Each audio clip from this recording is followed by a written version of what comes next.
Alrighty, welcome back everyone. We just talked about some of the consequences of the 12-team playoff and how it could kind of affect the regular season and make it just a little bit less special for all of us out there. But with the 12-team playoff, there's going to come some consequences, that's for sure. But let's get into some first-round quarterbacks.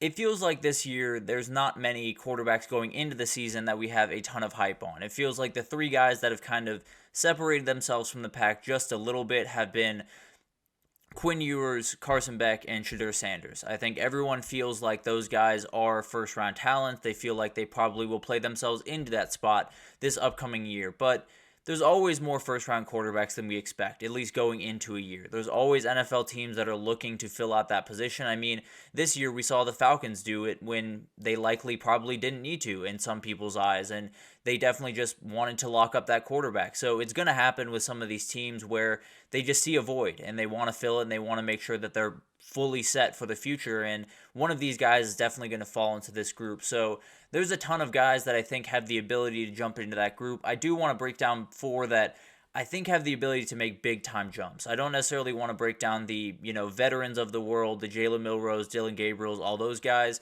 Some other guys that I think are really, really interesting that definitely will have plenty to say about the draft this next year. And the guy I want to start with is Connor Weigman. I think he is super interesting for the A&M, for Texas A&M this upcoming year. He has a ton to work with at the wide receiver position. I think Noah Thomas is one of the best wide receivers in the SEC. I think he can do just incredible things this upcoming year, and this kid can sling the ball. There's no two ways about it. As long as he is protected, as long as he can stand in the pocket and kind of go through his reads on his time, he's going to have no problem. I feel very confident in that, and I think the really cool thing for Connor Weigman this upcoming year is you look at A&M's schedule, and they have big games. There's no two ways about that. The four big games on their schedule are Notre Dame, Missouri, LSU, and Texas.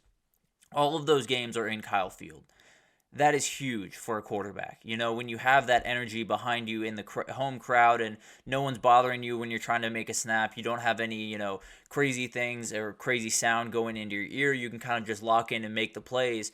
It makes it a lot easier to play big in those big time games. So having those four games, the four that every A&M fan is circling out there, having those be at home is just massive for this team. I think it opens a door not only for this team to succeed, but for Connor Weigman to do the thing that I think a lot of people are expecting him to do this year, which is jump very aggressively in the draft. I think this kid's arm talent, the kid's ability it jumps off the page. There's no two ways about that. He has very good arm talent. His pocket mobility and presence is really, really good, even for a kid who hasn't necessarily played too much college football because of injuries and some different things that have popped up throughout his career. So I think there's going to be tons of ability there. There's going to be flashes where he shows off just how good he is. Now, can he string them together over multiple games and really show off his ability?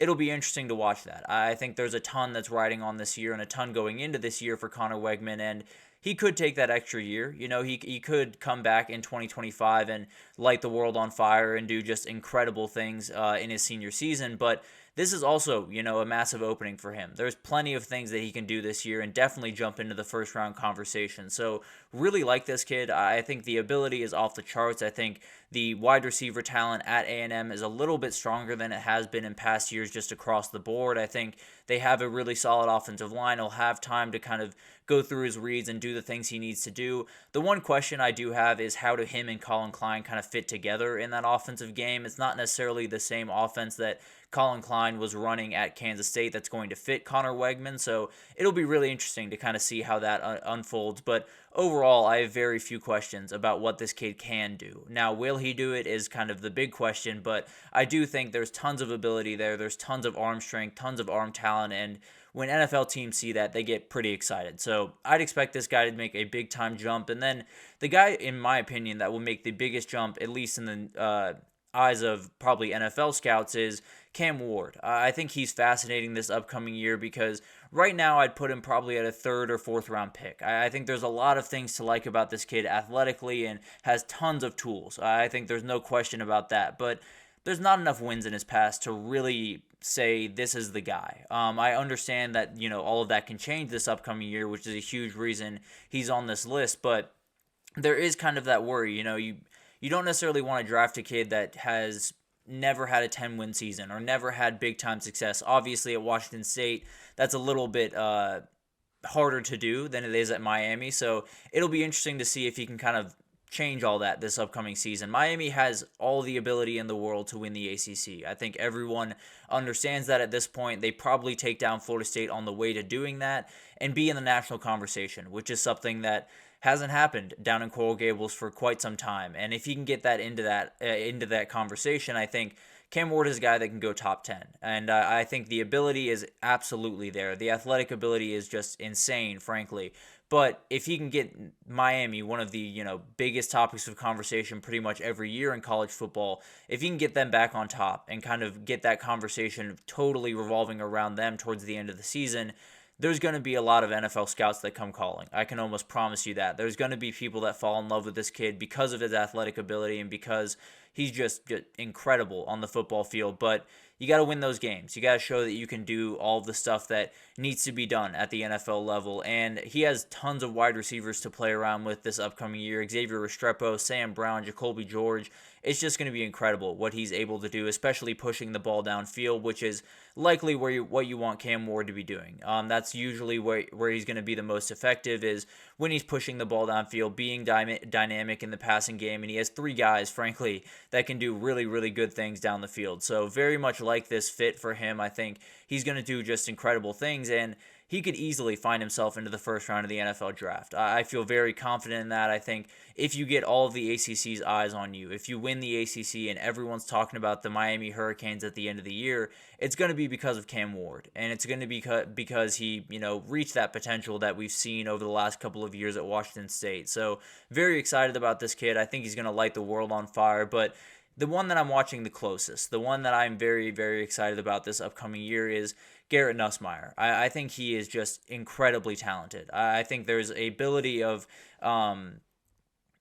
his arm talent, just in general, is just out of this world. He's played in a couple of different games here and there with some different injuries. Played in the SEC title game a couple of years back when Jaden Daniels went down and did some really, really good things in that game. I think he's one of those guys that the football just looks really comfortable in his hands. It looks like he was born to throw the football. He was born to play quarterback, and I think there's some of that energy in this kid. He has some of that grit to him. He has some of that edge that you absolutely need to play quarterback at a very high level in the SEC. So I really like this kid's energy. I don't know if everyone saw that video of him talking at practice, but he's a guy that's going to be easy to follow. He's going to be a guy that's going to be a born leader. He already has kind of taken that role because he's been there for quite some time, and everyone knows what he's about, and he did not waver when Jaden Daniels came in and kind of took over the starting reins there. So he's an incredible kid. I think he has every ability to just launch up the charts this year. I mean, the offense is going to be incredible. You have Kyron Lacey, CJ Daniels, Mason Taylor is one of the best tight ends in the country. So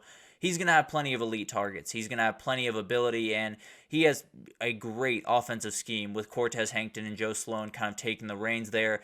It's going to be okay. I think that offense is going to be incredible, and Garrett Nussmeier is going to be at the very center of it. So very excited for what this kid can do. I think when you look at LSU this year, there's tons of upside. There's a lot of ability there. Obviously, the defense is the big worry, but if you can put up a, Jaden Daniels type season, he's not going to run the ball the way Jaden Daniels did. I can almost promise you that. But if you can put up a season that, puts up crazy stats and kind of tries to drag this defense as far as he can, they're going to do a lot of really incredible things. It's going to be awesome to watch this team unfold, and Garrett Nussmeier is going to be at the very center of the party. So just cannot wait for this kid to kind of get his hands on the reins because he's been waiting for quite some time, frankly. But it's going to be incredible to watch all of these guys kind of unfold. Another guy that I think is really interesting to watch this upcoming year is Miller Moss. I think with Lincoln Riley, that dude just filters quarterbacks into the NFL. So I would not necessarily be surprised if he took that step forward and really made some noise this year. I think we know about Carson Beck. We know about Quinn Ewers. We know about Shadur Sanders.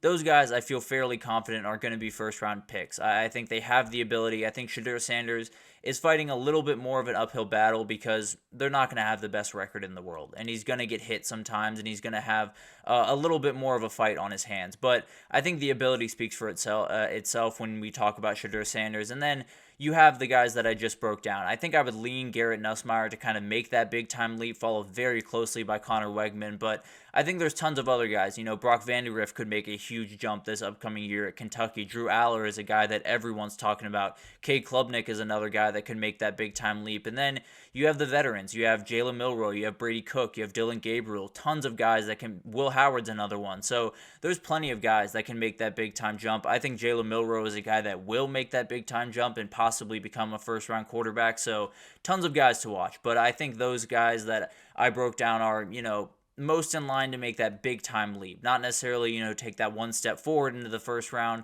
like maybe a guy like Jalen Milroe, but maybe take that leap from the fourth round or from not necessarily starting too much a year ago to being the big time guy and maybe making that leap into the first round. So really like this quarterback class, although it's not necessarily the most, star-studded in the world and doesn't necessarily have a Caleb Williams in it.